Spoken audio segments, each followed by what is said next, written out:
Discovery Optics has sent us a really cool scope, and I have not shot it yet, but I have some really cool ideas which we're going to outline here in this video. We're also going to talk about some of the specifications, the price, and even though I haven't shot this yet, I think I have a system of use for an optic like this.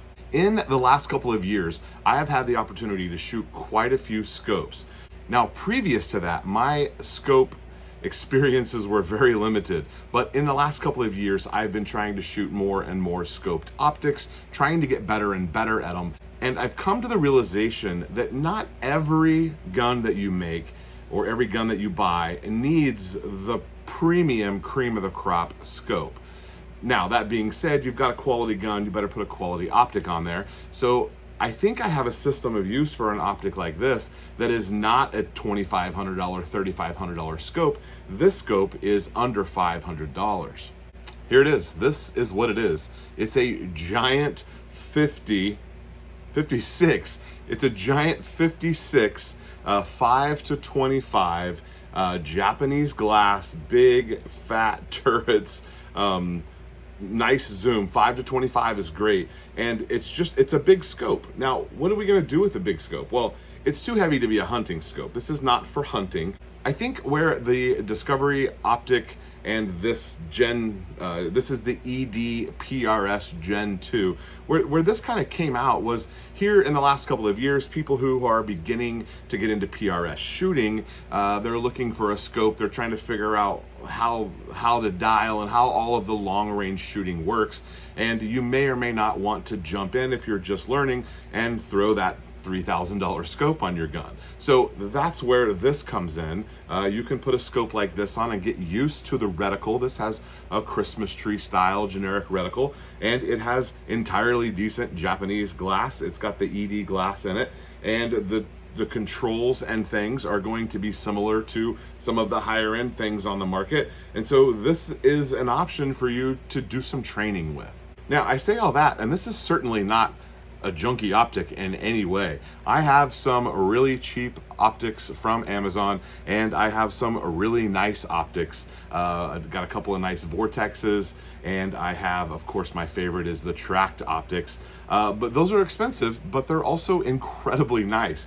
And this doesn't really leave much to be desired in the controls and the fit and the finish. Everything moves as it should. I saw a couple of reviews on this that said the magnification was really tight. Mine is not tight. I don't have the throw lever on, and it moves very nicely. The fast focus here, diopter at the end, no big deal. This is illuminated. It's got 5 or 6 different levels of illumination, which is all great. And the most important thing to me on something like this are the turrets going to track the way that you want them to, which we're going to have to test that. Is the glass clear enough that it's going to be worth training with something like this? And I'll say, yes, it is. So even though I have not shot this yet, I did mount it up in the little clamp that goes on my Sunwave photo tripod, and I clamped the scope in there. I looked down the street, I looked across the neighborhood. I was able to look down behind the houses in another direction and over the creek, and it was all very clear. Now, when I'm shooting above a hot gun and those sorts of things, I'm sure it's going to be different, but the initial test we've passed. All right, so cool things that come in the box. Number one, we've got a throw lever. Okay, we've got a cleaner, and I think this other side has a brush. Yeah, so we got a little brush and a cleaner. That would be handy just to put in your range bag. You're gonna need that. It does come with a set of rings, and oddly enough, the reason that this review is delayed is because I thought I had to order a set of rings. I didn't open the box and look through there. I didn't pay attention. I'm sorry. Several other quality items in here. We do have a front flip-up cap. This is maybe just for shipping, and then you can put on the flip-up style, which is great. That's fantastic. We also have something that I've never seen in a scope box before.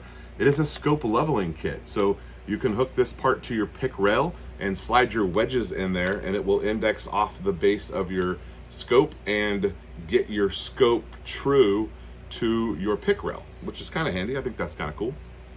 Okay, I forgot the sun scope or the sunshade. sunshade. It looks like these could hook together to other ones. Add that on there. That might be kind of cool to add on here. Let me show you what we're gonna put this on. All right, so hurry up and tell me what you're gonna put this on. This is what this is going on. This is the new 201 from Bear Creek, and it's a 1022 clone. It's got the integrated pick rail, which, you know, the newer Rugers are doing that, but if you go buy a vintage one, it's not gonna have that integrated pick rail. Really nice Hogue over mold.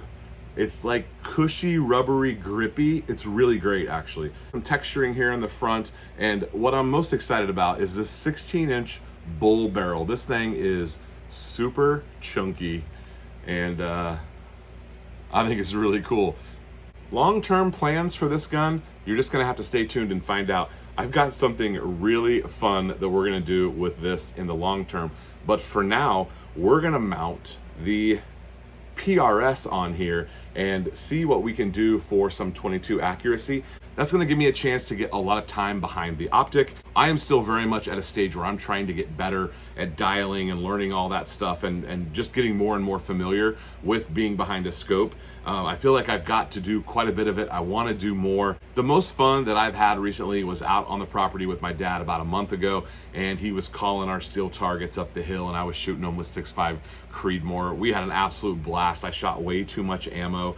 I didn't save any for a training class that I had to do later and had to shoot a different ammo. But anyway, some of the most fun I've had is shooting some long range, and I'm excited to just get more familiar with being behind some scopes and learning the good and bad of what a sub $500 one looks like compared to a $2,500 scope. Okay, but we're not stopping there. We're not just gonna put this on a 22 and call it. We've got something else that's gonna need a scope. Over the winter, I built an SFAR rival. It's a lightweight 308 full frame AR-10, not the cheater version that Ruger SFAR is on, or the POF Revolution. I built a full frame AR-10, and I was cheaper, I was more accurate, reliability, I don't know, I'll have to keep shooting it to see. But I started playing with 308 after those two builds, and then Bear Creek said, hey, would you like to try the 308? This is like their premium fluted barrel here. It's stainless steel, got a cool muzzle brake. It's a side charger, which I'm really interested in trying out. And they said, hey, will you try this thing out and put some rounds through it and see what you think about it? Yes, I will, Bear Creek, and I'm excited to do that. If you can't tell, I'm way behind on projects, and we're gonna have to start catching up and checking through some of these things, because I've got even more stuff that's coming in that's just getting pushed further down the road, but I'm really excited about it. But I'm also really excited about this. Anyway, this was going to be a side charge 8.6 Blackout. I was gonna shoot it a little bit in the 308 and play with it, test this barrel, but then we were gonna barrel swap this and use the upper and maybe the handguard to go to a 12-inch 8.6 Blackout. That plan existed before Bear Creek said, we're coming out with an 8.6 Blackout. So I've got one of those headed my way. I really think I'm just gonna enjoy this as a 308. So accurized, we'll see how accurate it is. I don't know, Bear Creek said it was an accurized barrel. This is intended to be their nicer 308 barrel. I think it's 416R, 1 in 10 twist, 308 Win. I think it's the 416, the nicer steel barrel that they use. So I think long term, really this probably needs to go on this gun. So let's play with it on a 22. I'll bring you guys along. We'll see what we think. And then we'll probably put this on a 308 pretty quickly. Maybe a trip or two to the range with the 22. And then put this on 308. And I might have myself an 18-inch 308 side charger. And if it's accurate and we've got a 5 to 25 zoom scope, we might be able to do something really cool with that. All right, we won't get ahead of ourselves. We've got plenty of time to do this. It is hot this summer. We don't have to worry about hunting. We can just go to the range and check through some of these projects. If you didn't notice, over my shoulder here, Project Cold War is done. I'll show you about that very soon. This thing is done. She looks really good. That's all I can show you right now. Make sure you do pay attention to what's happening along here in the backdrop. There is going to be some clues dropping and a big prize happening at the end of summer, or whenever someone cracks the code. That's all I can tell you right now. Thanks for watching.